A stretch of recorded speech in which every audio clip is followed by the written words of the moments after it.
औज़ुबिल्लाहि मिनश्शैतानिर्रजीम बिस्मिल्लाहिर्रहमानिर्रहीम। अस्सलाम वालेकुम मेरे भाई और दोस्तों, मोहतरम बुजुर्गों, माओ बहनों, मैं हकीम उमर फारूक हुसैनी उमर दुआ खाना साहिवाल से।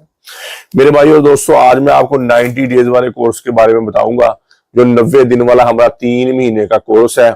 इसकी आधी दवाई 45 दिन वाला कोर्स है, और आधा भी ले सकते हैं और मुकम्मल भी ले सकते हैं। इसके साथ मजून आजम मर्दाना टैमक वाला, चाहे आप आधा कोर्स लें चाहे मुकम्मल कोर्स लें, मर्दाना टैमक वाला मजून आजम आपको साथ मिलेगा, दोनों के साथ ही मिलेगा। ये उन मर्दों के लिए है जो ज्यादा शहवत चाहते हैं। रेट भी कम है दवाई का, रेट भी कम है, और शहवत ज्यादा चाहते हैं।